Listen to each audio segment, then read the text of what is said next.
escura noite de outono, o velho banqueiro passeava de um lado para o outro em seu gabinete, recordando a festa que dera 15 anos atrás, também no outono. Nela se haviam reunido muitas pessoas de espírito, dentre as quais se figurava grande número de sábios e jornalistas, que travaram entre si conversas bastante interessantes.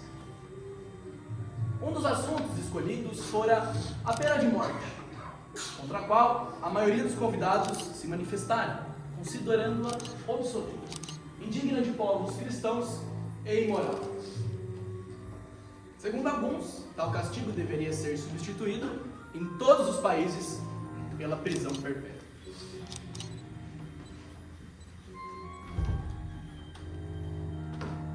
Meus senhores, declara o banqueiro, não concordo com a vossa opinião. Nunca sofri nenhuma das duas penas. No entanto, se me é lícito emitir um juízo a priori, eu diria que a pena de morte é mais moral e humana do que a prisão perpétua. A execução acaba com o condenado de uma vez só, ao passo que a cadeia o vai matando lentamente. Qual dos dois carrascos é mais humano? Aquele que dá morte em segundos ou aquele que arranca a vida pouco a pouco, gastando anos em sua tarefa? A pena de morte e a prisão perpétua, elas são igualmente imorais, observando os convidados, porque uma e outra têm o mesmo objetivo em vista, o aniquilamento da vida. O Estado não é Deus, não lhe assiste o direito de destruir aquilo que não poderia devolver, se assim desejasse. Achava-se entre eles um jovem estudante de direito, de cerca de 25 anos de idade, o qual, ao ser-lhe pedida a opinião, afirmara: Ambas as coisas são igualmente morais, porque as duas têm o mesmo objetivo. Mas se me desse a escolher uma, optaria sem dúvida pela segunda. Mais vale viver, seja em que circunstâncias for, do que não viver de forma alguma. Sucedera-se acalorada discussão. O banqueiro, então, ainda jovem e nervoso, perdera de súbito a calma, batera com o punho na mesa e, dirigindo-se ao estudante, exclamara: É falso! Aposto 2 milhões em como o senhor não suportaria passar 5 anos encerrado num cárcere. Se o senhor fala sério, replicou o estudante, aposto que sou capaz de aumentar uma pena de prisão, não de 5 anos, mas de 15. 15 anos? Pois seja. Meus senhores, aposto 2 milhões. De acordo, o senhor afasta 2 milhões de si próprio e eu, a minha liberdade. E assim se fez a absurda e insensata aposta. O banqueiro, homem habituado a satisfazer todos os caprichos e inconstante, senhor de uma fortuna que ascendera a muitos milhões, mostrava-se deveras entusiasmado. Durante a ceia, dissera ao estudante em tom de gracejo: Pense bem, antes que seja demasiado tarde. Para mim, 2 milhões constituem uma insignificância, enquanto o senhor se arrisca a perder 3 ou 4 dos melhores anos de sua vida. Digo 3 ou 4, pois sei que não aguentará mais tempo. Não se esqueça também, meu pobre amigo, de que a prisão voluntária é ainda mais difícil de suportar do que a forçada. A ideia de que poderá a qualquer momento recuperar a liberdade envenenar-lhe-á a vida do cárcere. Tenho pena de si.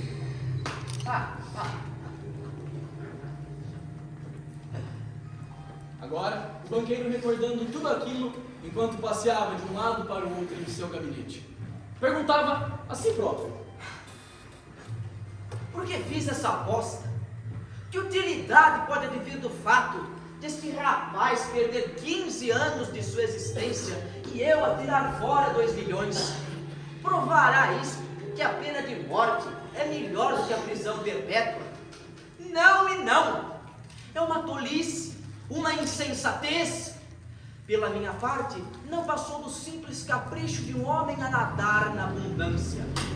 Quanto a este jovem, moveu simplesmente a cupidez. Em seguida, recordou o que acontecera após a referida festa. Ficara então resolvido que o jovem devia conservar-se preso sob a mais estreita vigilância no pavilhão existente no jardim do banqueiro. Durante 15 anos, não lhe seria permitido transpor o limiar da porta de seu cárcere, ver quem quer que fosse, ouvir vozes humanas, receber cartas. Podia, no entanto, se assim desejasse, dispor de um instrumento musical, ler livros, jornais, revistas, beber e até mesmo fumar. De harmonia com o contrato, estava autorizado a comunicar, embora apenas em silêncio, com o mundo exterior, através de uma janelita aberta com este fim: de tudo aquilo que necessitasse, livros, música, vinho, poderia receber qualquer quantidade, atirando a requisição pela referida janela. No pacto também não foi esquecido o mínimo pormenor suscetível de tornar a prisão absolutamente solitária. E o estudante teria de permanecer ali durante 15 anos completos, ao contar do meio-dia do dia 14 de novembro de 1870, à igual hora do mesmo dia e mês de 1885. A simples tentativa por parte do preso para violar as condições impostas no documento, embora faltassem apenas só 2 minutos para expirar o prazo, desobrigava o banqueiro do pagamento dos 2 milhões. Durante o primeiro ano passado no cárcere, o estudante, a julgar por suas breves notas, sofreu horrivelmente com a solidão e o tédio. Dia e noite vinha do pavilhão o som do piano.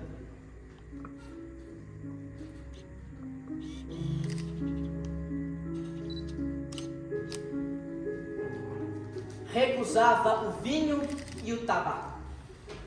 O vinho, Escrevia, excita o desejo. E o desejo constitui o principal inimigo de um prisioneiro. Aliás, não há coisa mais aborrecedora do que apreciar um bom vinho quando se está desacompanhado. O tabaco dizia. vicia-me o ar do quarto. Durante o primeiro ano, os livros enviados ao jovem encarcerado foram principalmente do gênero ligeiro. Romances com complicadas intrigas amorosas, novelas policiais, contos fantásticos, comédias, etc.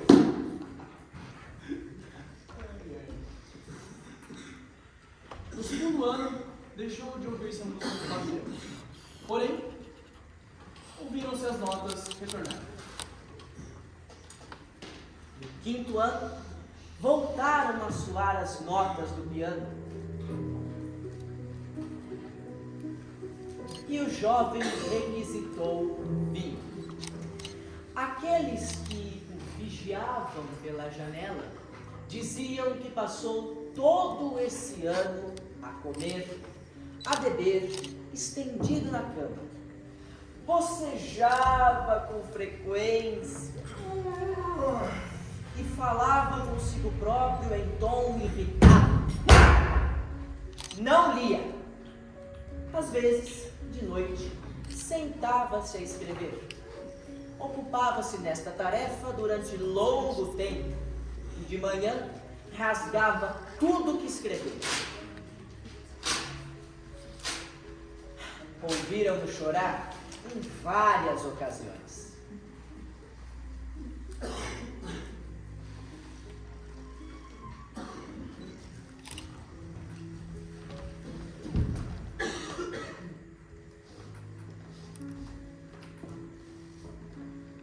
Na segunda metade do sexto ano, o estudante dedicou-se afincadamente ao estudo de línguas, história e filosofia. Dedicou-se a estas matérias com tal avidez que o banqueiro mal tinha-lhe tempo de dispor os livros de que necessitava. Foi nesse período de fome de leitura o banqueiro recebeu dele a seguinte carta.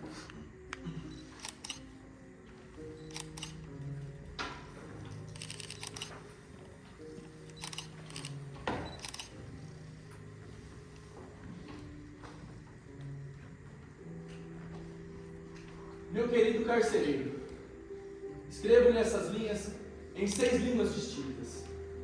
Dês a ler a pessoas entendidas na matéria. Se não encontrar nelas qualquer falta, peço-lhe que mande disparar um tiro no jardim. Pela detonação, ficarei a saber que não foram baldados os meus esforços. Os gênios de todos os séculos e de todos os tempos expressam-se em idiomas diferentes, mas deles arde a mesma chama. Oh, se soubesse a celestial felicidade de experimento agora, que posso compreendê-los. O desejo do jovem foi satisfeito, e o banqueiro mandou disparar 2 tiros no jardim.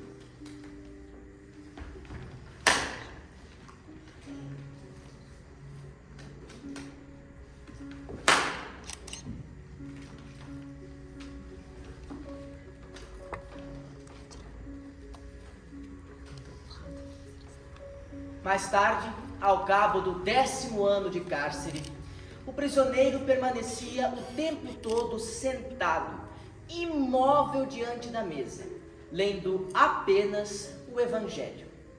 O banqueiro achava muito estranho que um homem que durante 4 anos decora 600 volumes eruditos gastasse quase 1 ano inteiro na leitura de um livro pouco volumoso e fácil de compreender. Ao Evangelho seguiram-se a história das religiões e a teologia.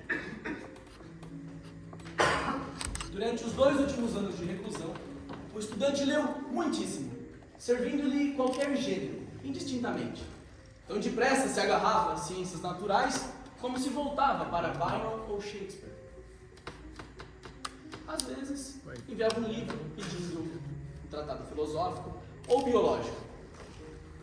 Reparando nos gêneros de leitura a qual se entregava, dir-se-ia tratar-se de um náufrago que, nadando no mar entre os restos de um navio, desejoso de salvar a própria vida, se agarrava freneticamente nas tábuas que se deparava.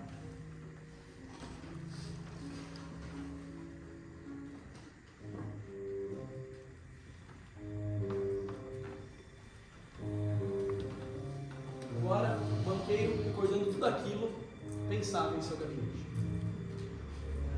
Amanhã, ao meio-dia, é posto em liberdade. De acordo com o contrato, serei obrigado a pagar-lhe 2 milhões.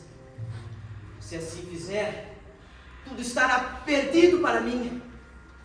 Ficarei completamente arruinado.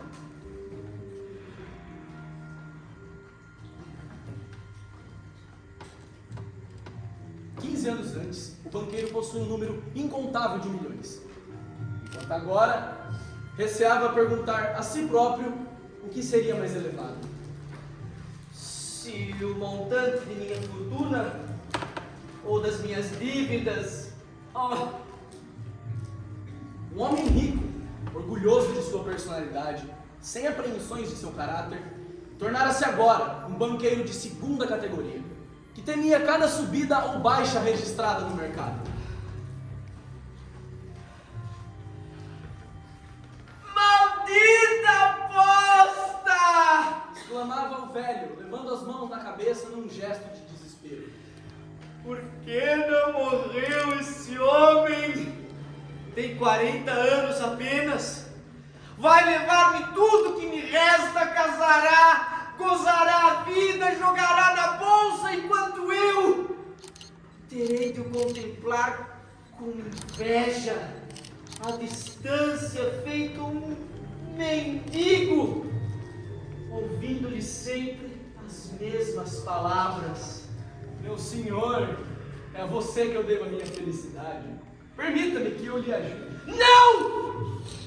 É demasiado! A única coisa que poderá me salvar da falência e da vergonha será morte desse homem. O relógio acabava de bater às 3. O banqueiro pôs-se à escuta. Naquela casa, todos dormiam.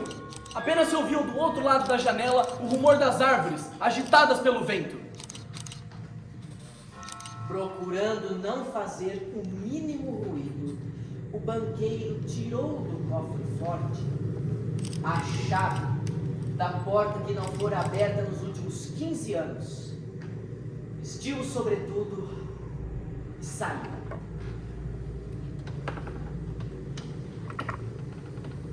O jardim estava escuro e gelado. Chovia. Um vento úmido e cortante gemia, não deixando as árvores um instante em repouso. Por mais que se esforçasse, o velho não conseguia distinguir nem o solo, nem o pavilhão, nem as brancas estátuas e nem as árvores. Ao aproximar-se do local onde se erguia o cárcere do prisioneiro, chamou 2 vezes pelo guarda. Guarda! Guarda! Não tendo obtido resposta. O homem evidentemente abrigara-se do mau tempo e estaria a dormitar em qualquer canto da cozinha ou da estufa.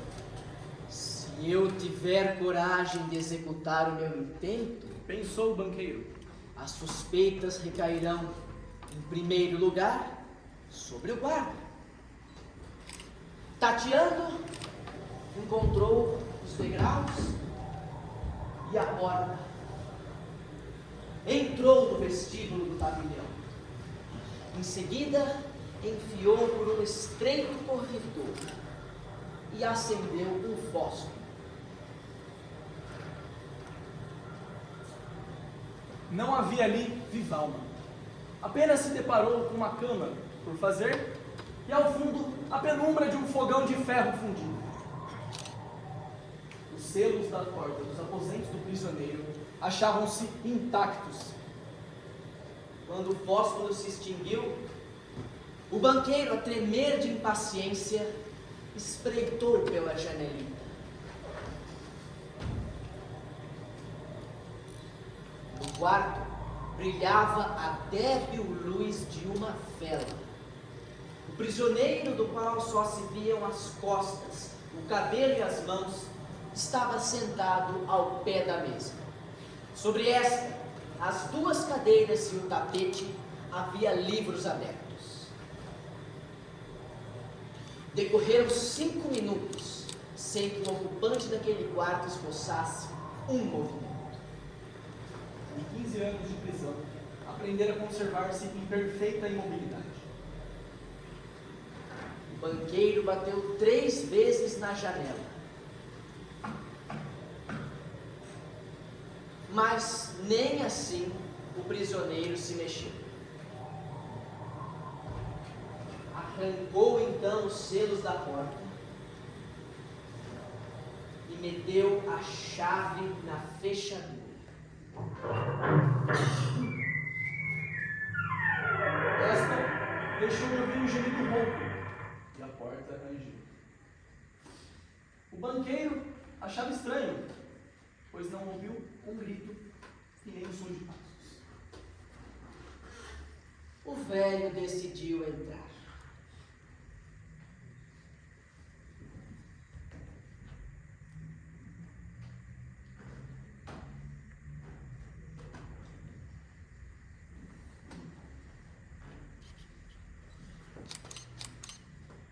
Diante da mesa, achava-se um homem diferente dos vulgares seres humanos. Era um esqueleto recoberto de pelo, com longos cabelos encaracolados, semelhantes aos de uma mulher, e de barba desgrenhada. Seu rosto ostentava uma tonalidade amarelada, com um certo matiz terroso. Tinha as faces encovadas, as costas compridas e estreitas, e a mão sobre a qual descansava a cabeça, estava coberta de cabelo. Sua comprida cabeleira começava já a encanecer, e ninguém acreditaria que aquele rosto senil, emaciado, pertencesse a um homem de 45 anos apenas. Em cima da mesa havia um papel com algo escrito em letra miudinha. Pobre homem, Pensava o banqueiro. está a dormir e certamente a sonhar com milhões. Bastar-me-á pegar neste ser semi-morto, atirá-lo para cima da cama, apertá-lo um pouco com o travesseiro e jamais nenhum exame descobrirá o menor sinal de morte violenta. Antes, porém, leiamos o que ele escreveu. E assim, o banqueiro pegou a folha de papel que se encontrava sobre a mesa.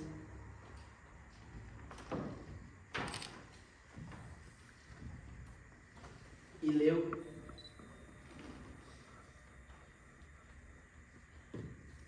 Amanhã, ao meio-dia, recuperarei a minha liberdade e o direito de conviver com as outras pessoas. Mas antes de deixar este local e rever o sol, julgo contudo necessário dirigir-vos algumas palavras.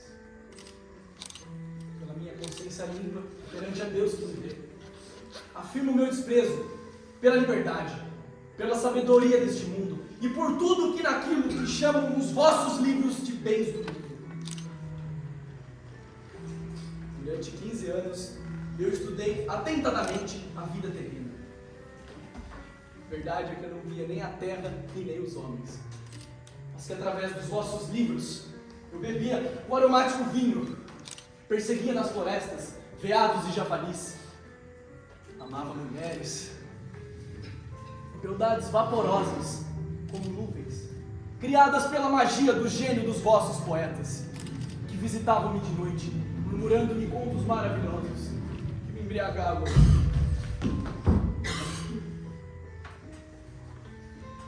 Através dos vossos livros, eu escalava os cumes do Bruce e do Monte Branco, onde avistava por cima de mim o sol a nascer pela manhã, e de tarde a inundar o céu, as cristas das montanhas, os vales, os lagos e as florestas com o seu ouro carmesim.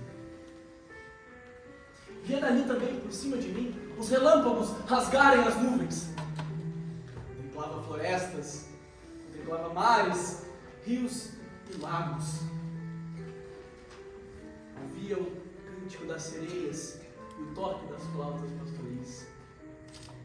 E eu sentia também as asas dos belos demônios que voavam em minha direção para me falarem de Deus.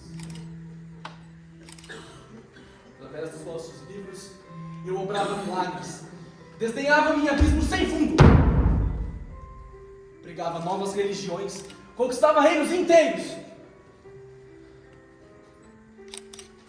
Os vossos livros deram-me a sabedoria. Tudo quanto o infatigável pensamento humano criou, acha-se comprimido numa pequena bola dentro de meu cérebro. Sou mais inteligente que todos vós, bem o sei. E eu desprezo os vossos livros, desprezo a sabedoria deste mundo. Tudo é fútil, efêmero, quimérico e enganoso, como uma miragem.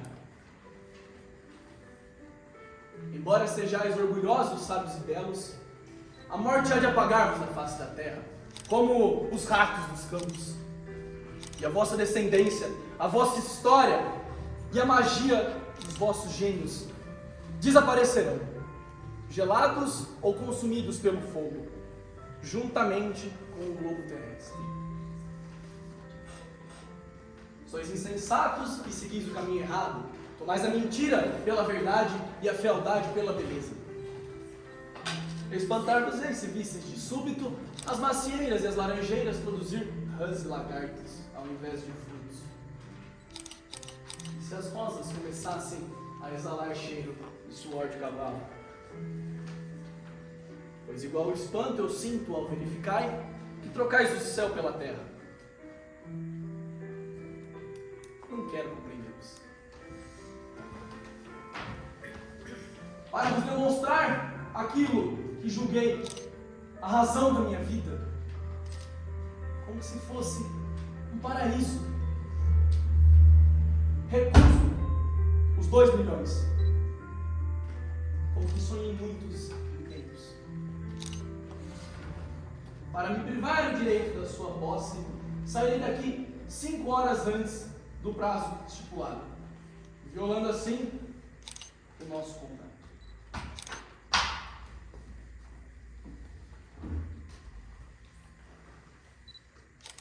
Terminada a leitura, o banqueiro repôs a folha de papel sobre a mesa,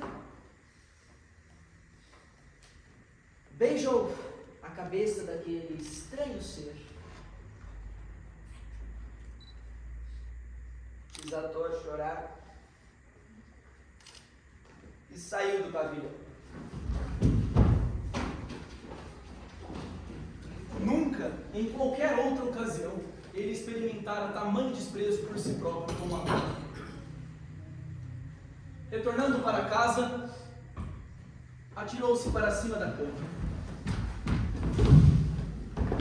Mas durante um largo período de tempo, a excitação e as lágrimas não lhe permitiram adormecer.